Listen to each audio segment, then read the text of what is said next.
wings on his feet. Did you know that he was one of the people that The messenger. actually, yeah, he actually, yeah, and then he also helped people cross over. Did you know that?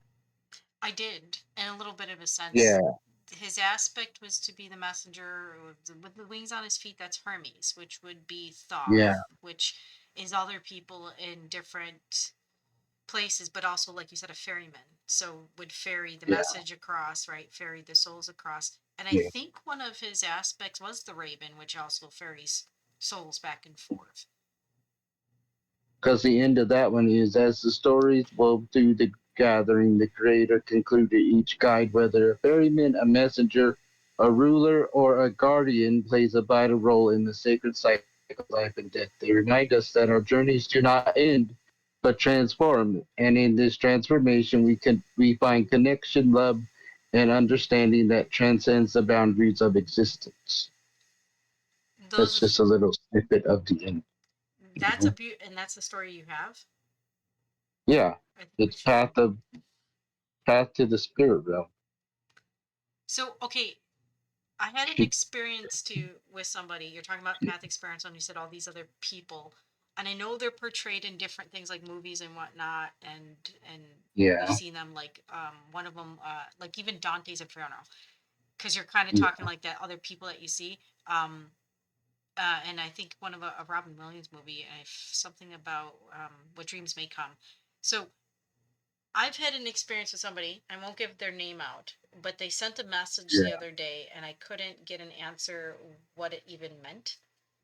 And it Mm, was past the statue, not very far from there. If you get to the fork in the road, you have gone too far. We will look out for you. yeah, But she spelled it wrong and also had look out from you.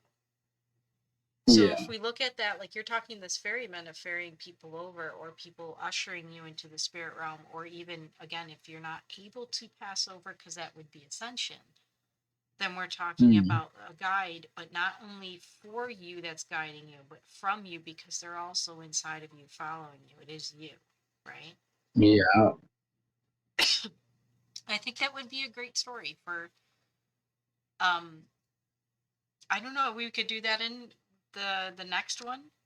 Oh, and the funny thing Uh, is we've been recording, so I guess we can add this piece to a blooper because we didn't actually start somewhere. Or we just add it in as a prelude. Hey, this is a prelude to the next one. We've already started. yeah. I don't think I'm gonna cut this one. I think we're gonna just keep recording us. So, um, welcome to the journey home, the story of us. We did start talking obviously a little beforehand. And I'm here with Bucky on Tales from the Woods of Time.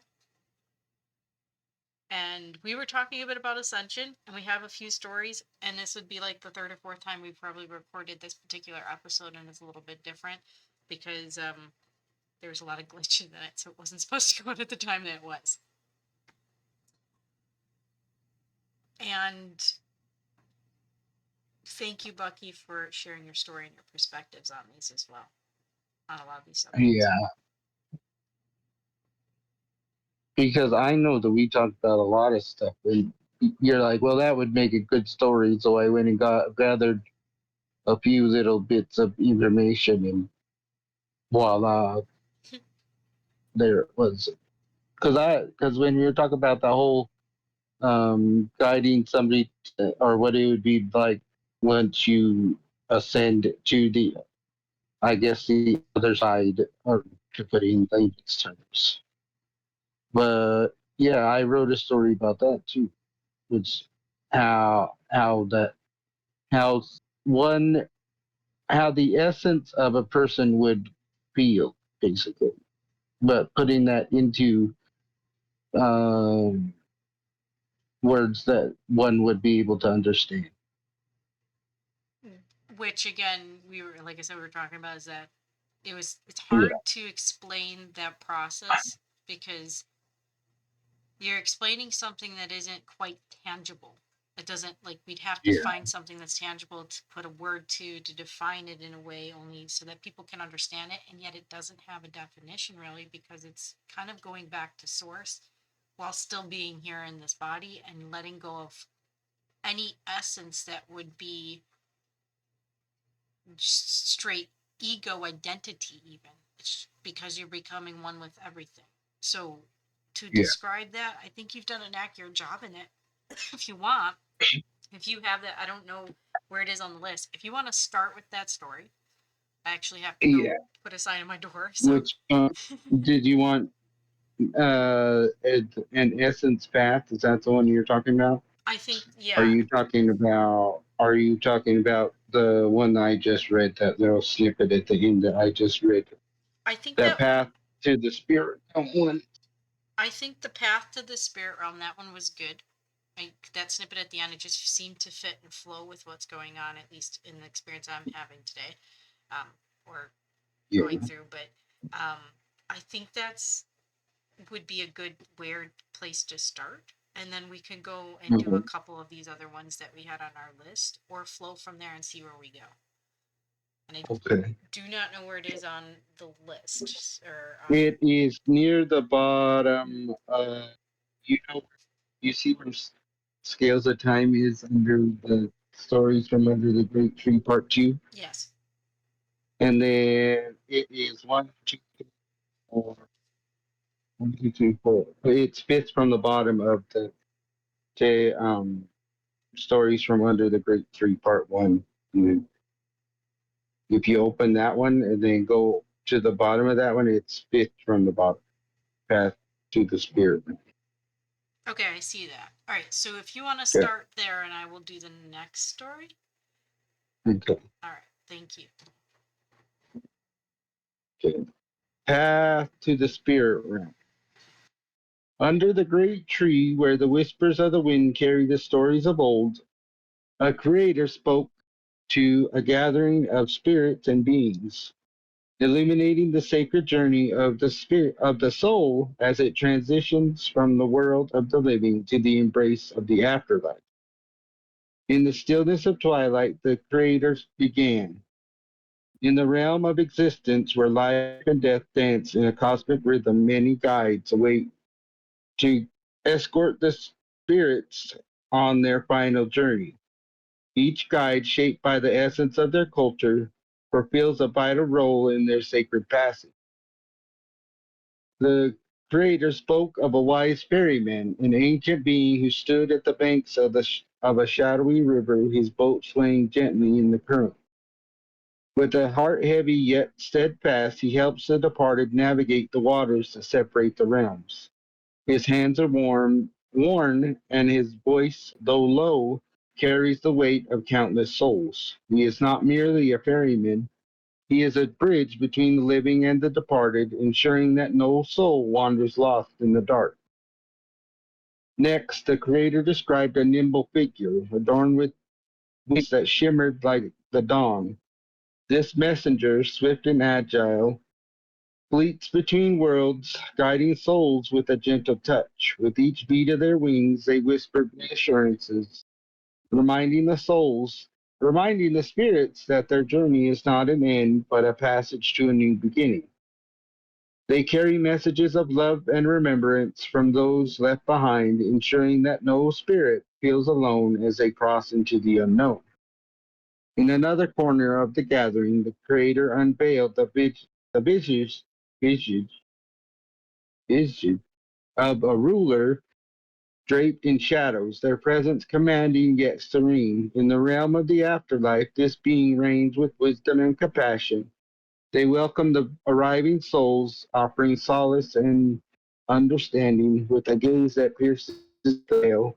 They discern the hearts of the departed, guiding them toward the paths that lead to their destined rest. Then the Creator shared stories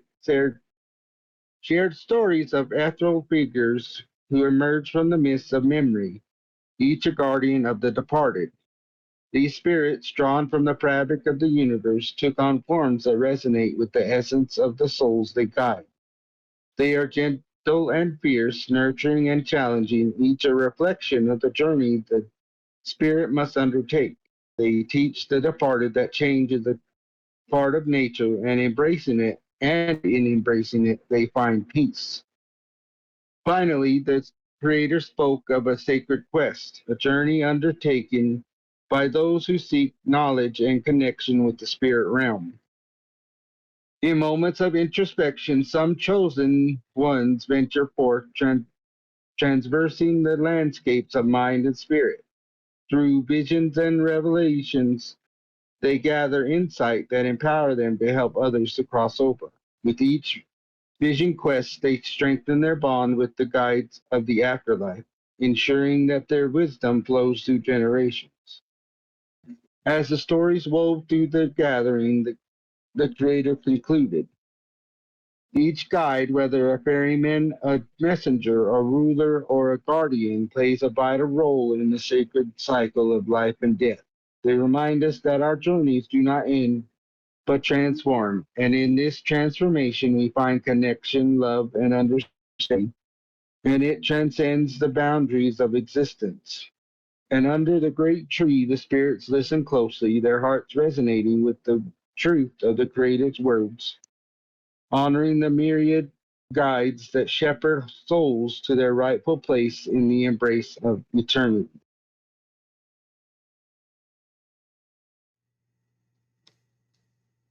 So, actually, that's a really beautiful way of expressing like we are talking about the memories. This having this point of letting go, but also having, like we described, the people's lives flash before their eyes at death, and yet they're transforming. Yeah, So, a celebration in a way. It's yeah, a, you could see it that way.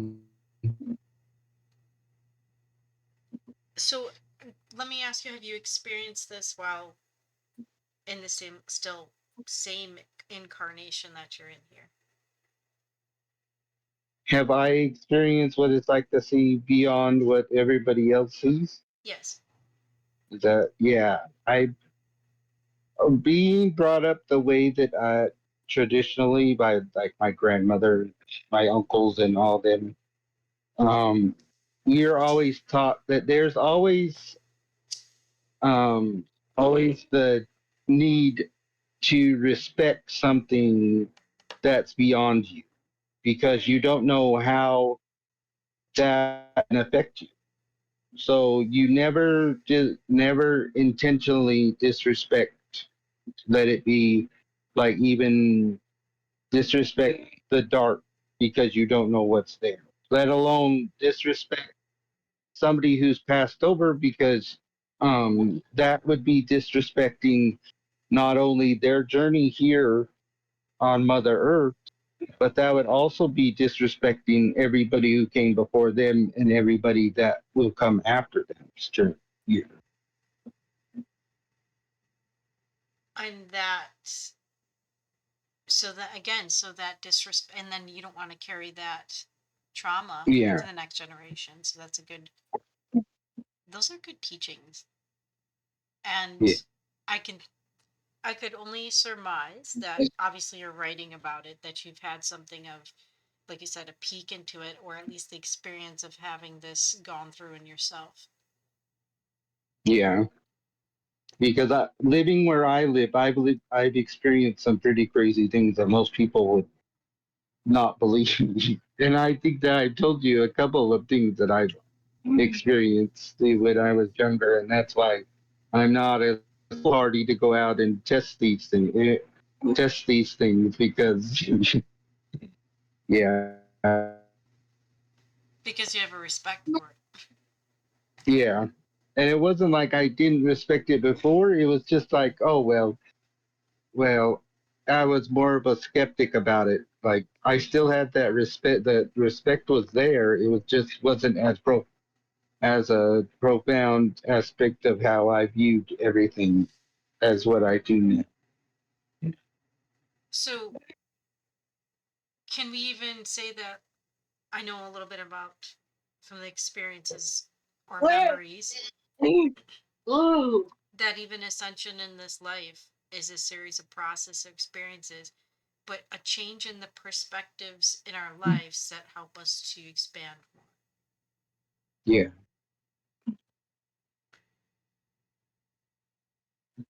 So the process of even, and I'm going to say it is actually the Chinese New Year of the snake, or the lunar calendar, actually started a couple days ago. So Yeah. as we're talking about snake energy, snake healing, you're talking about even the activations from your root level, from when you're even born, and your child and your soul is innocent, but there is this 3D world that is not explained to us. So it's a sense of fear. It's a sense of uncomfortableness because we don't know. So as we change our Yeah. perspectives, we're changing it because, and we're going through these veils of ascension, or just feeling trapped or confined, because we feel something of ourself being attacked or being put into that root chakra. So instead of fearing it, like you said, what's in the dark, we learn to respect it because it is there. Like, why it is existing, that's what it does. Why stop its existence because of an innate fear that can be irrational? Yeah. Yep. Ruse. Just a thought. Like, and it's kind of like the thing of, well, people just step on ants because they're annoying, instead of realizing that that's like, there are people that do that. They step on ants because it's annoying, right? Like, there's a bunch of Yeah. ants here, we don't want them, let's kill them. And it's like, but they're in existence and experience. Yeah. The ant could be somebody's dad. See, then you took somebody's dad away from them. Hmm. And it's also part of us because we are all part of source. So if we're sitting here hurting another living perspective of us, an extension of us, like our finger, it's like chopping your finger off. It's like, why would I chop my own finger off? Yeah. Because it's annoying and it doesn't fit and I can't understand why, so we'll chop it off. Like, at some point, to have these realizations help us move forward. And even going through like your story here, and you're describing like the different people that are there, the different memories, different family members, we also experience this throughout our life in the different ways that we interact with people. There's reasons why people come into our life, different reflections, different perspectives, but they're helping us to see us and see maybe where we're blocking ourselves, or where our judgment comes, or any of those things. They're mirroring so that we are able to shift for us. And they don't even sometimes know that they're doing that process because they're also in their own experience. Yeah. So if we start looking at it as everything as a learning process, that actually helps us to go through this. And enlightenment is to know that your light inside, you're part of source. The ascension would be to go through these processes of shedding the layers of perception that keeps you in the 3D. So you're a teacher Yeah. and a friend and a mentor Yeah. and everything else that's a mirror. Yeah. And that's why a lot of people say don't let people dim your light, because we're all meant to shine, and we're all a sort of a guiding light to everybody else, to be like, well, this is the path that I'm taking, or this is what I've been through, and maybe you could take that and it'll help you get through something that you're going through. And I think people get stuck in it because some people get stuck in to make their whole life one particular aspect or flavor, where once you figure out that as an incentive, as you're transforming, that some people can actually transform and not reincarnate, but stay in the same incarnation and have those processes go through those rebirths while they're here. And then ask yourself, well, why can I not experience the knowledge of this path, of even your ancestors, of where you came, your family, your life, by just listening? Yeah. And while there may be things that I couldn't agree on because I don't experience it, it doesn't mean none of it is valid. these are still teaching things. These are still what you went through to get to where you're at. Yeah. About Because to invalidate somebody's journey is to invalidate that person or to put restrictions on that person. Right? yes. Okay. So which story did you want to do next? So I think um I don't know what the other one that you referred to as Ascension one, so I think we should, or we could go into the. Well, that one was the An Essence Path. It's right below the one that we just read. Oh, okay. Yeah, If you want. because for some reason some of them are grouped together and some are sort of spaced out, but most of them are in a group for some reason. I guess that's how it turned out. So a little bit of a cluster in them so that they're all kind of. I get what you're saying. So sometimes when I paint, Yeah. and we've seen it, I will paint something and I Mhm. feel like it doesn't have anything to do with another painting I painted 2 years ago, but yet somehow they fit together. Yeah. If So you want. you said you're going to read this one, Yes, or do you want me to read it? I'll read. We could read the next one. We can switch back and forth. I think so. So this one is Okay. an essence path. Beneath the great tree, where the whispers of the wind intertwined with the rustling leaves, a gathering of souls came together to hear the story of a journey that transcended the physical realm. The Creator, a presence felt in every heartbeat and seen in every flicker of light, began to weave the tale. Once there existed a soul, radiant and full of life. This essence moved through the world with grace, experienced both joy and sorrow, laughter and tears. Each moment built a tapestry of memories that shimmered brightly, reflecting the love shared with family and friends. Yet, as all journeys must, a time came when the essence felt a gentle pull, a calling to the spirit realm. As the essence began to rise from the earthly form, it felt a weightlessness, as if shedding the burdens of the physical world. It floated upward, guided by a soft, luminous light. The essence gazed back one last time, taking in the familiar surroundings, the laughter of loved ones, the warmth of cherished memories, and the beauty of life that continued to bloom in the wake of absence. With each moment of ascent, the essence felt a profound sense of peace wash over it. The colors of life faded into the soft hues, replaced by a gentle glow that enveloped the essence, assuring it that the journey ahead would be filled with understanding and acceptance. In this ethereal space, the essence could see the threads connecting it to its family and friends, glowing brightly with love and resilience. As the essence approached the realm of the Creator, it was greeted by a vast expanse of serenity. The air was thick with compassion, and the essence felt the warmth of countless souls who had made this journey before. It was a place where time ceased to exist, where every heartbeat resonated with the rhythm of creation. Here, the essence was embraced by the Creator, who emanated a love that transcended all understanding.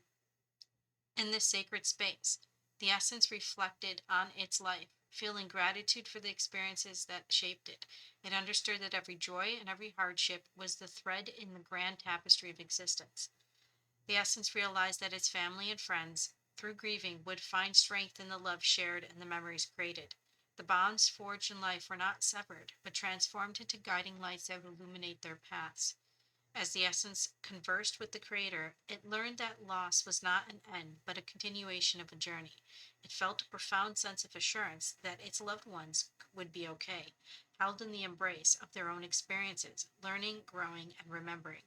The essence understood that its presence would linger in the laughter of children, in the stories told around fires, and in the quiet moments of reflection. With a heart full of peace, the essence found its place among the stars, a radiant light that would forever shine down upon those it loved. It became a part of the great cycle of life, forever intertwined with the fabric of existence. And so, beneath the great tree, the gathering of souls listened intently, knowing that the journey of each essence is sacred and the love shared remains eternal, a guiding force in both the physical realm and beyond.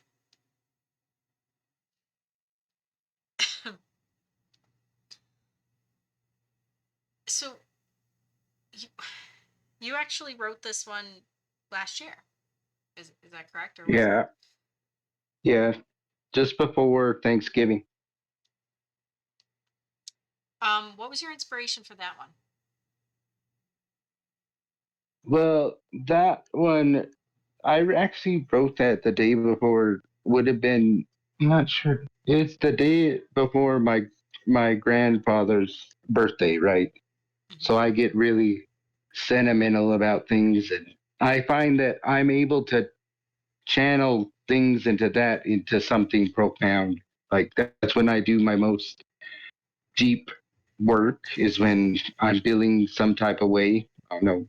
We talked about that. You know, you said that you're the same way, but I feel like um, I'm able to when I'm able to connect on a higher emotion like that, even though I was feeling some other way, you know, Hmm.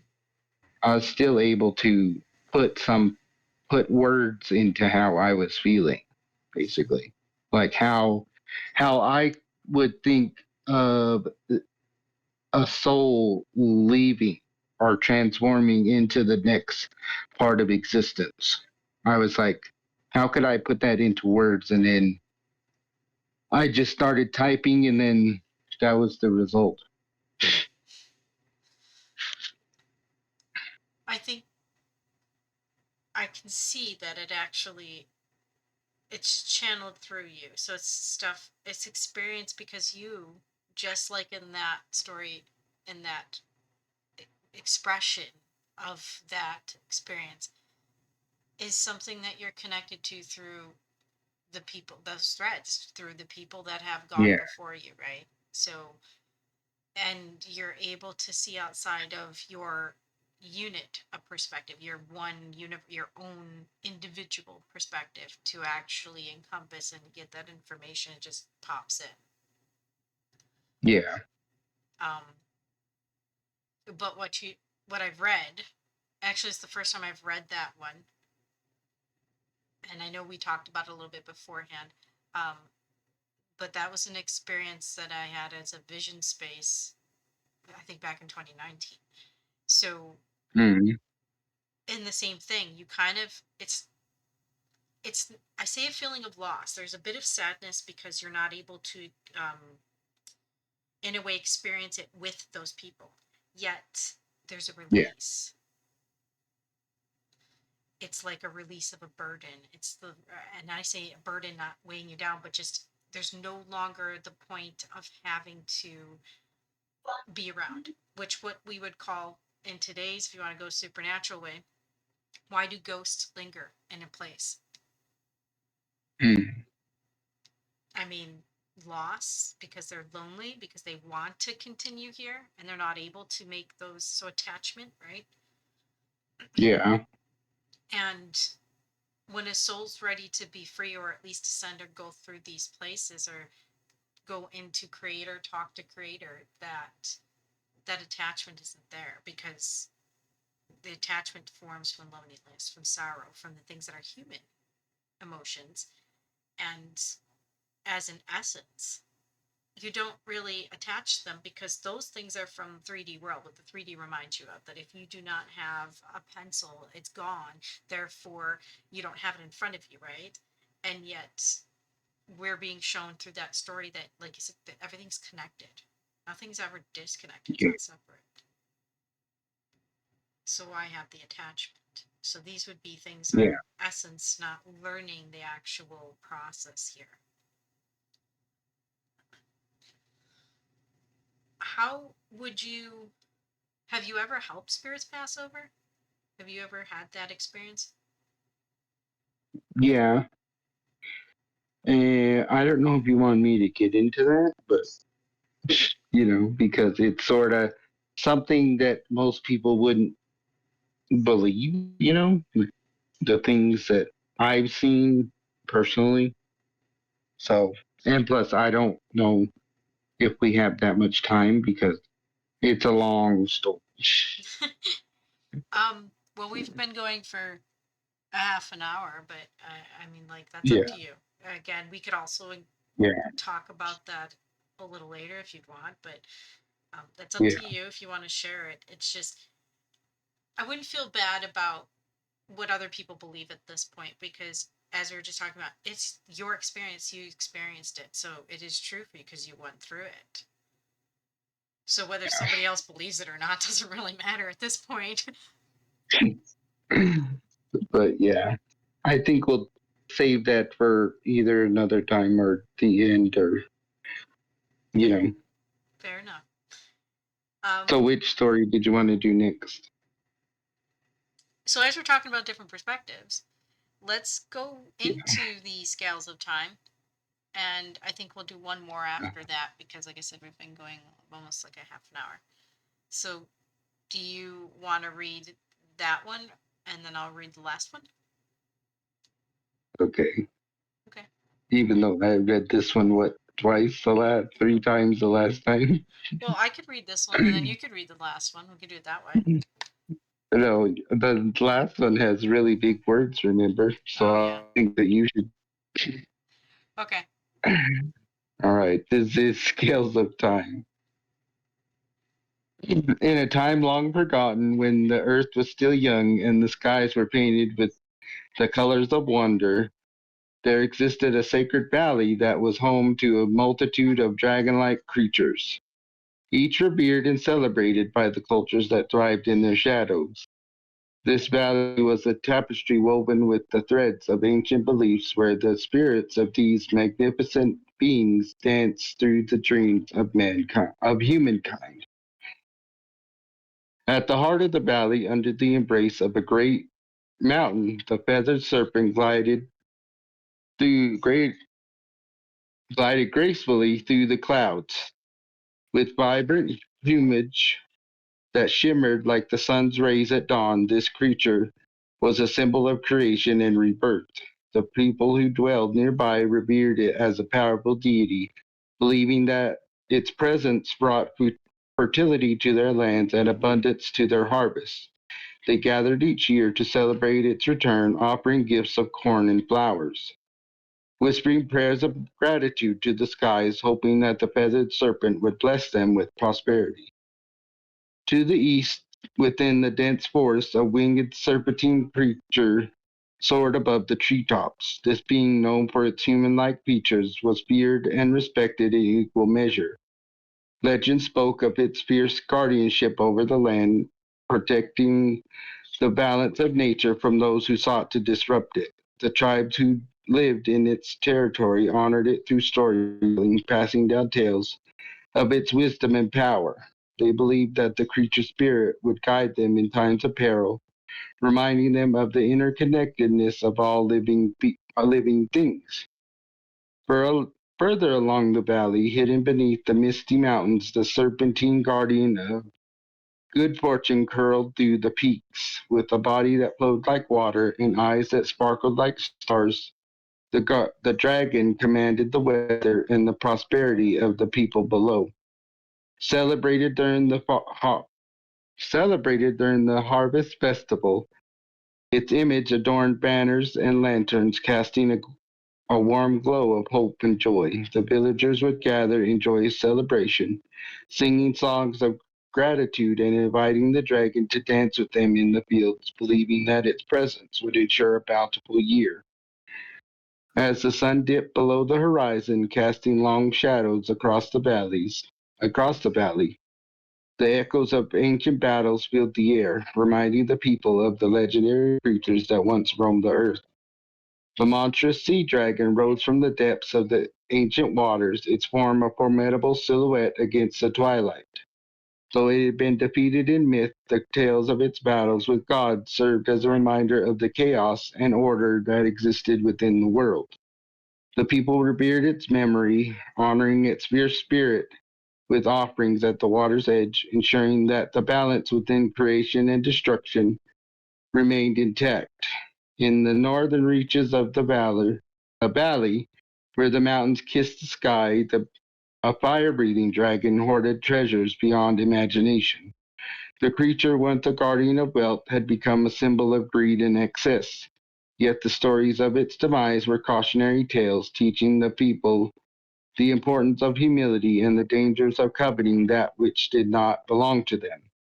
Festivals were held in its honor, where the people would recount the lessons learned from the dragon's greed, celebrating the virtues of sharing and community. And in the warm sands of the southern deserts, a serpent like creature slithered through the dunes, its presence woven into the fabric of tales passed through generations. This being a guardian of the hidden oases represented the delicate balance of life and death, of thirst and quenching. The tribes would gather around fires, sharing tales of the creature's wisdom, teaching their children the importance of respecting nature and the need to coexist harmoniously with the world around them. As the stars twinkled above, illuminating the valley, it became clear that these dragon-like creatures were more than mere myths. They were embodiments of the hopes, fears, and the beliefs of the cultures that revered them. Each creature served as a reminder of the interconnectedness of life, the importance of respect for nature, and the lesson that could be learned from both creation and destruction. In their stories, the spirit of these magnificent beings lived on, binding the people, binding the people to their past and guiding them toward a future filled with wisdom, reverence, and unity.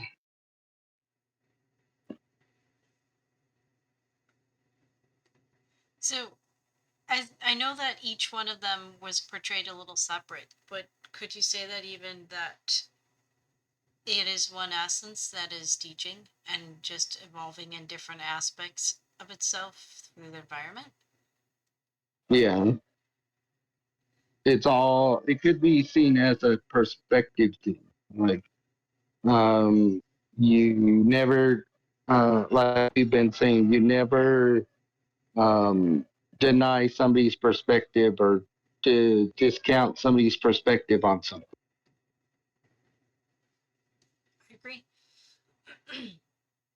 And I'm wondering if, like, on each, because you're reading in it, as much as I'm paying attention to each one, how much to go into the story of each one of those. Like, make another story off of each one of those you could do.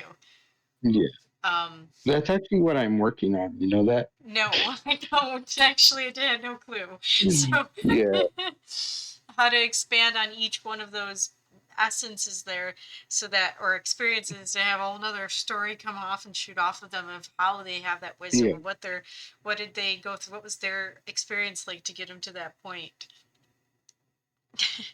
yeah. So no, I had no clue. I do like But yeah, I do like, again, as we just I was saying, the year of the snake, but I like that they're all, again, these are all aspects of essence of even, like, you have the aspect of the dragon with greed, right? So we're teaching people yeah, about even the nature of ourselves, because you can look at something, whether it be a creature, whether it be another human being, and you can actually see yourself in that, in those experiences, in those perspectives. So then, but that would require somebody to even just have the ability to not look at it from just solely inside of themselves, but to look at themselves from the outside as a mirror, to really kind of be like, wait a second, this is like me. So I do like how that's taught in your stories in the little sections. And I think it's a great idea that you expand on. I can't wait to hear those stories now. I say I look forward to. I can wait, but I really look forward to. I'm excited to um, hear yeah, about them.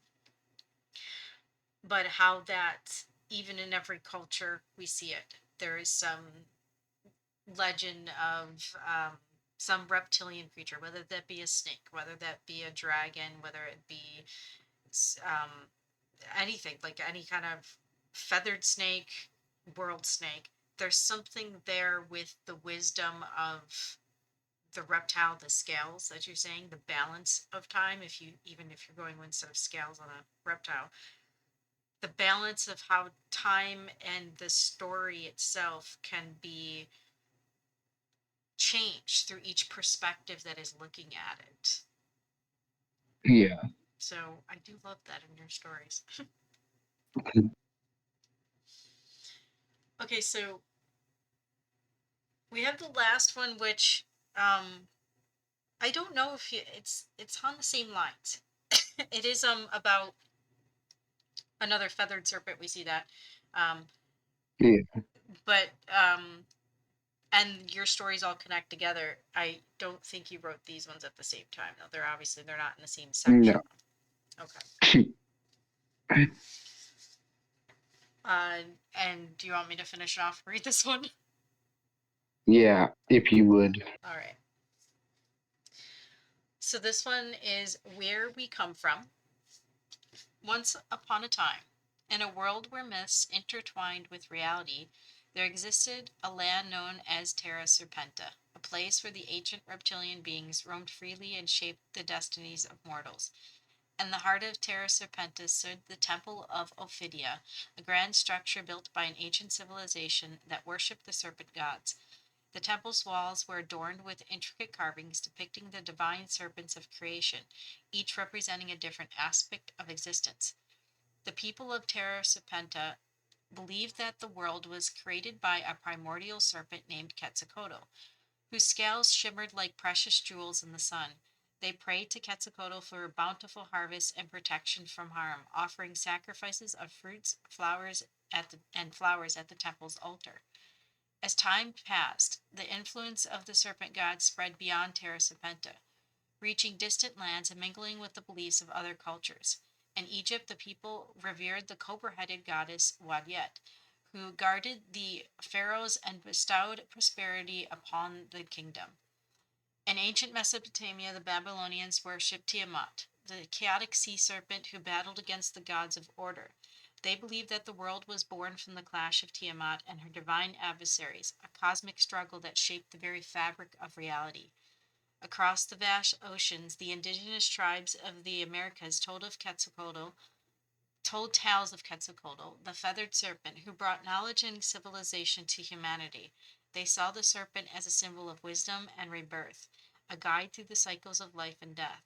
In India, the Naga were revered as semi divine beings with serpent like features, guardians of hidden treasures and mystical knowledge. They were said to dwell in the depths of the earth, coiled around the roots of the world tree that connected all realms. As the centuries passed, the stories of the serpent's gods emerged and diverged, weaving a tapestry of myths that transcended time and space. The people of Terra Serpenta learned to respect the diversity of beliefs, recognizing the common thread that connected them all: that primal fear and fascination with the mysterious creatures that slithered through the collective unconsciousness. And so, in the twilight of an age long past, the serpent gods of history continue to watch over the world, their wisdom eternally intertwined with the destinies of mortals, shaping the course of humanity's journey through the ages.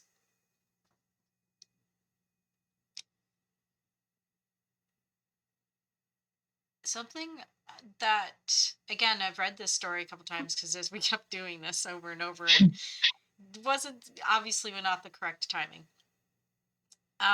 Something that kind of caught in with it is that we know that reality is based off of consciousness, and that Yeah. what we're reading here, like Tiamat, and that her divine adversary is a cosmic struggle that shaped the fabric of reality, would be something that somebody consciously experienced somewhere within the matrix reality system, the hologram system, however you want to call it, and that Yeah. echoed out to actually be part of creation, emotions, consciousness, energy, motions, so Yeah. that these, in some aspect, somewhere, whether it be at a 3D level in somebody's house somewhere, this clash of order, a clash of these divine adversaries, this actually happened in a more micro sense somewhere else because it is quantumly connected. Yeah.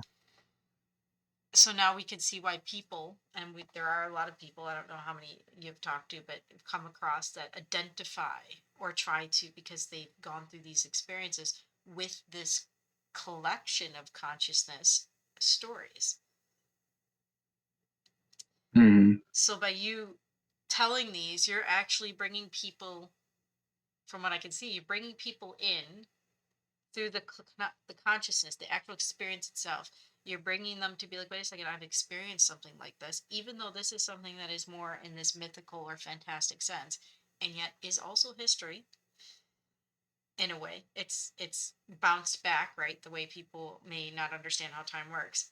And so you're able to bring people together because they're sharing a similar experience than even what our ancestors have experienced, have had perspective of. And it makes me wonder if that, as we're here in this time experiencing now, how much of what we do consciously echoes out, whether through a future potential or into the past, that is affecting people even here today. Yeah, like the butterfly effect. Yes. And the way that time is, so you have to take it's a quantum butterfly effect now. Yeah, Like, to now have it where, like, even this conversation we're having and the way it's displayed on the screen as we're talking, as sitting underneath the great tree, and we're telling stories. You're the storyteller here. We're flipping back and forth. Sometimes I'm telling, but it's your stories, you wrote them, you're telling those perspectives. And yet that is something that is also within myths and legends as well too. yeah, I've noticed since we've started, and I'll give a little bit on that, is that since we've started talking about tapestries and interconnectedness and things being woven together, that dialogue in the social circles and AI even, those specific words have actually come up as we've been starting doing this. And previously to this, I haven't noticed it. So we are mm, affecting a collective consciousness. yeah. I find that humbling. And I find it to be showing much thanks because you're sharing wisdom that is actually helping people too. Mm. So, okay, Well, so actually, we're not sharing the wisdom. We're just showing the way to where somebody can discover that they already had the wisdom inside of them. Basically, thank you. And then, yes. is how is how I look at it. Because I'm no wiser than you, but I can give you a little torch of the light that's inside of me, and that might be able to lighten something up inside of you, and so you discover a different aspect of yourself. You know, Yes. even if it's the most minute aspect, it's still something new within you.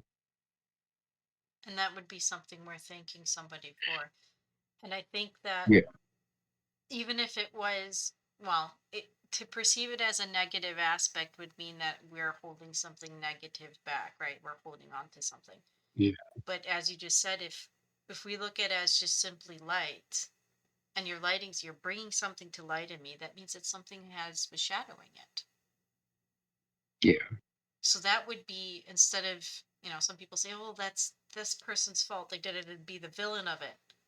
Can actually thank them for being that, even if you want to say it's a villain, but I wouldn't even call them a villain at this point. I would thank them for pointing out that there was something there. yeah. So when you go through Because you life, can't have you can't have light without dark. So and then when you go through life thinking that, well, then technically nobody really is an enemy. I don't have an enemy. yeah. They're all showing the way, showing the light. You're showing the way.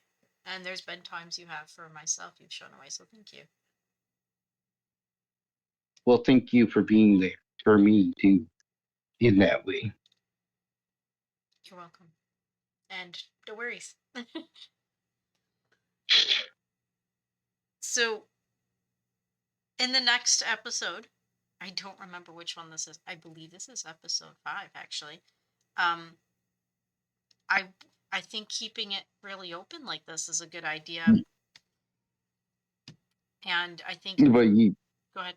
you do know that we told them that we would do the price of love, right? We did, but we didn't because those episodes never got uploaded, so we actually didn't tell Yeah, them. So in the next one, I think we should start with that, The Price of Love, and then Okay. these other ones that we had on the list that were part of the other episodes. And this has gone very Yeah. spontaneous. This one has gone very spontaneous. I actually enjoyed this one quite a bit. We can see where that episode goes. We'll do start with Price of Love and go from there. All right. So with that, I'm thanking you, and then as always, I will put the book link. It will be in the description box. We're gonna share out a little bit more. I'm gonna open this up a lot and share into different spaces and other people. Um, and your next book's coming out some point this year, at some point. Yeah. And you're found on Barnes and Nobles, Amazon, any app that you can use for phone to download. Are you on Yeah. Audible too? I don't think so. I was thinking about seeing about getting onto Audible Okay, or could just doing it, just reading it myself, and then I do know that these podcasts, this one, because the way it's uploaded, I have it going to yeah, Audible as well as a podcast. yeah, So, but I don't, if that's a possibility that, again, we're just doing a talk podcast, that would mean, like you said, you could just do a reading yourself and also throw it up there on Audible through a yeah. podcast yourself if you wanted to do that. So, but Hmm. thank you for your wisdom, your knowledge, and I will love to hear the story, your perspective on spirits, though, because as we talked about it at some point too. So I'm hoping that's a future All episode. right. All right. Thank you, Bucky. Yeah. Hmm.